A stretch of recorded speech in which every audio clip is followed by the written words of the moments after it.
بسم اللہ الرحمن الرحیم رب اشرح لی صدری ویسر لی امری واحلل عقدۃ من لسانی یفقہوا قولی۔ ناظرین کرام، اگلے وقتوں میں کہا جاتا تھا کہ سفر وسیلہ ظفر ہے، یعنی جب آپ اپنے گھر سے روزگار کی تلاش میں یا حصول علم کی تلاش میں نکلتے ہیں تو کامیابیاں اور کامرانیاں قدم قدم آپ کی راہوں میں اپنی پلکوں کی جھالریں بچھاتی ہیں۔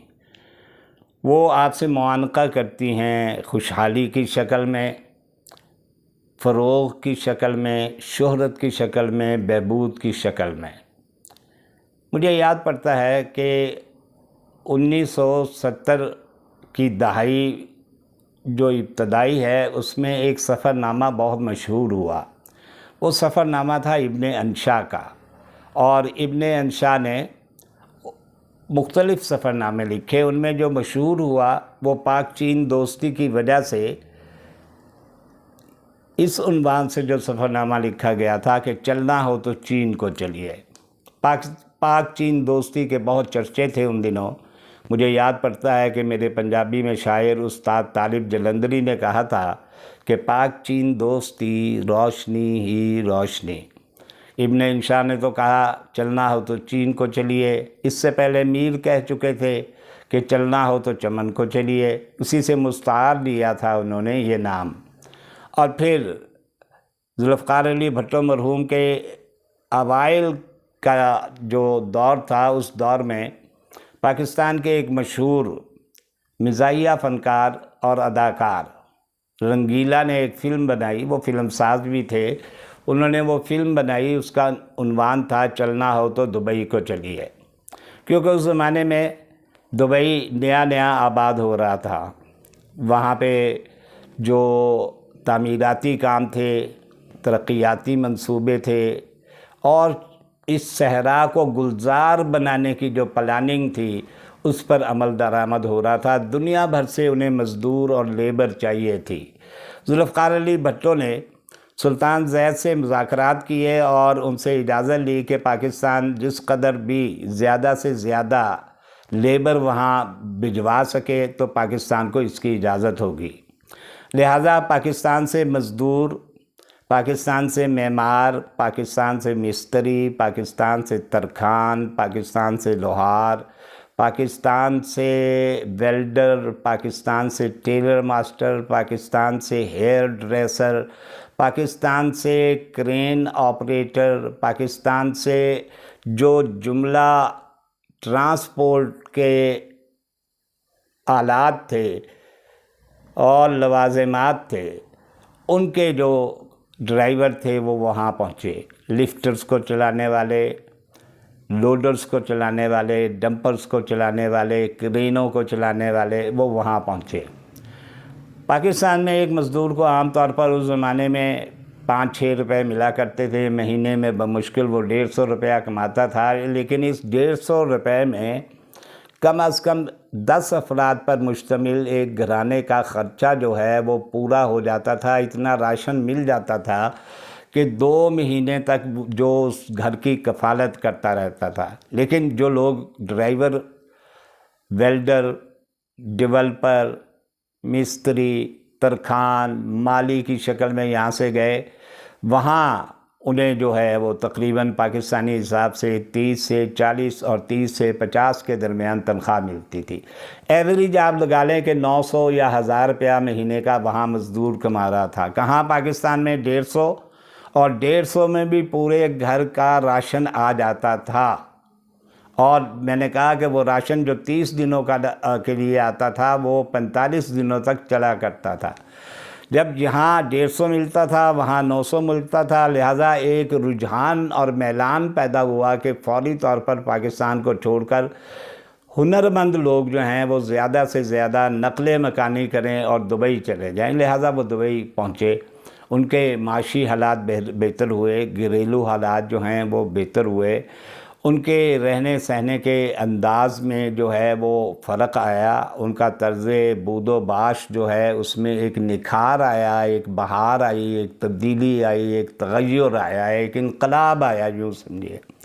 یہ مجھے لاہور کے بارے میں تو میں بات کر سکتا ہوں۔ لاہور میں جو لوگ اندرون شہر میں رہنے والے تھے یا اس کے مضافات میں، جیسے یہ راج گڑھ ہے، چبرجی ہے، یہ کرشن نگر ہے، سنت نگر ہے، ان علاقوں کے رہنے والے لوگ جو تھے وہ یہاں کے پرانے گھروں سے نکل کر ایک نئی آبادی گلشن راوی کی طرف منتقل ہونا شروع ہوئے۔ بعض لوگ سمنا آباد کی طرف منتقل ہو گئے، وہاں انہوں نے اپنے اچھے گھر بنا لیے۔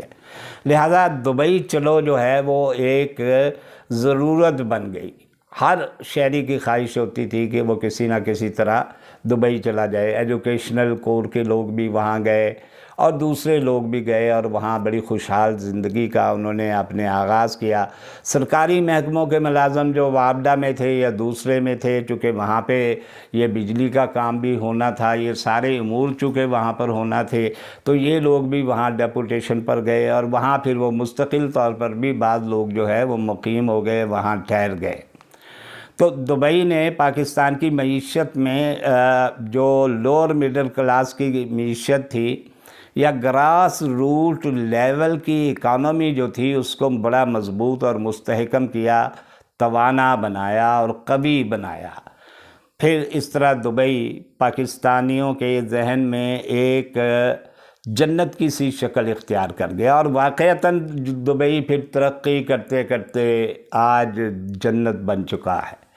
دنیا کے امیر ترین لوگ ماضی میں ہجرت کرتے تھے، نقل مکانی کرتے تھے، مائیگریشن کرتے تھے، جائیداد بناتے تھے، تو وہ رخ کرتے تھے یو کے کا، وہ رخ کرتے تھے یو ایس اے کا، وہ رخ کرتے تھے سویڈن کا، وہ رخ کرتے تھے سوئٹزرلینڈ کا، فرانس کا، اسکینڈینیوین کنٹریز کا، امریکن سٹیٹس کا۔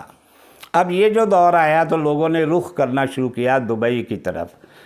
جو مالدار لوگ تھے انہوں نے وہاں اپنی پراپرٹیز بنائیں، وہاں ریئل اسٹیٹ کے بزنس میں انہوں نے حصہ لیا، اور دبئی میں بھی پلازے، مارکیٹیں اور مالز، شاپنگ مالز بننا شروع ہوئے۔ اور پھر برج الخلیفہ تو آج دنیا کا 8واں بڑا عجوبہ ہے جو دنیا کے سامنے موجود ہے۔ دبئی کی یہ کشش تھی۔ پاکستان کے وہ لوگ جنہوں نے پاکستان میں جس بھی طرح سے مال پانی کمایا تھا، انہوں نے بھی دبئی میں جا کر اپنی جائیدادیں بنانا شروع کی۔ ان میں ہمارے سیاستدان پیش تھے، جو اسمبلیوں کے ارکان تھے، جو وزرائے اعظم تھے، جو صدور تھے، انہوں نے بھی دبئی میں اپنی پراپرٹیز خریدیں۔ آغاز جو ہے وہ غالباً محترمہ بے نظیر بھٹو نے کیا۔ اس کے بعد نواز شریف فیملی جو ہے انہوں نے بھی دبئی کا رخ کیا، اور یوں دبئی بھی ان کا ایک وطن دیگر بن گیا۔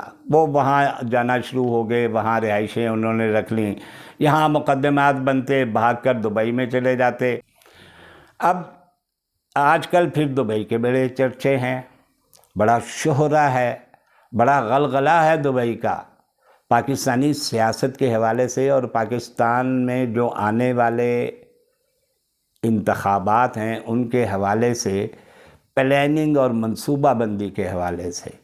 دو بڑی پارٹیاں، ایک پاکستان مسلم لیگ نون اور دوسری پاکستان پیپلز پارٹی، یہ ان کے قائدین، ان کے بال بچے، ان کے جملہ اہل و عیال، ان کے جملہ لاحقے سابقے، یہ تمام کے تمام جو ہیں وہ آج کل دبئی میں موجود ہیں، اور یہ پلاننگ کر رہے ہیں کہ نیکسٹ الیکشن کیسے لڑا جائے، آیا مشترکہ طور پر لڑا جائے یا اپنے اپنے نشان کے تحت الگ الگ لڑا جائے۔ یہ سب وہاں موجود ہیں۔ آل شریف بھی وہاں موجود ہے اور آل زرداری بھی وہاں موجود ہے۔ آل شریف کی کراؤن پرنسز بھی وہاں موجود رہیں، سنا ہے آج کل پاکستان واپس آ گئی ہیں، اور آل زرداری کا کراؤن پرنس بلاول زرداری بھی وہاں پر موجود ہے۔ یہ وہاں کیا کر رہے ہیں؟ یہ کیا پخت و پز کر رہے ہیں؟ یہ کیا سازش کر رہے ہیں؟ کیا یہ اپنے سیاسی مستقبل کو محفوظ کرنے کے لیے کوئی پلاننگ کر رہے ہیں؟ ان کے عزائم کیا ہیں؟ یہ آپس میں کس قسم کے مذاکرات کر رہے ہیں؟ دبئی میں آل شریف اور آل زرداری کیا کھچڑی پکا رہی ہے، یا میں دہلوی محاورہ استعمال کروں گا، کلیا میں کیا گڑ گھول رہے ہیں، یہ آنے والے دنوں میں آپ کو بھی معلوم ہو جائے گا۔ انشاءاللہ اس موضوع پر آپ سے بات جو ہے وہ انشاءاللہ نیکسٹ جب میں آپ سے ملاقات کروں گا تب آپ کے سامنے تمام احوال جو ہے 5-10 منٹ میں رکھوں گا کہ یہ کر کیا رہے ہیں۔ یقیناً یہ صرف اپنی ذاتیات کا تحفظ کر رہے ہیں، اپنی موروثی سیاست کو بچانے کی پلاننگ کر رہے ہیں۔ ایک شخص کے خوف نے ان کو ہراساں، پریشاں، سراسیمہ اور لرزاں و ترساں کر رکھا ہے۔ وہ شخص کون ہے ایک دنیا جانتی ہے، مجھے بتانے کی ضرورت نہیں۔ کل انشاءاللہ آپ سے بات ہوتی ہے، اسی موضوع کو ہم آگے بڑھاتے ہیں اور اس کی دیگر تفصیلات و جزئیات اجمالی طور پر آپ کے سامنے پیش کرتے ہیں۔ شکریہ، اپنا بہت دھیان رکھیے گا، اپنے اہل و عیال کا دھیان رکھیے گا، عزیز و اقارب کا دھیان رکھیے گا، اپنے شہر کا اور اس سونی دھرتی، پاک سرزمین، کشور حسین، مرکز یقین کا بھی دھیان رکھیے گا۔ اللہ آپ کا حامی و ناصر ہو۔ شکریہ۔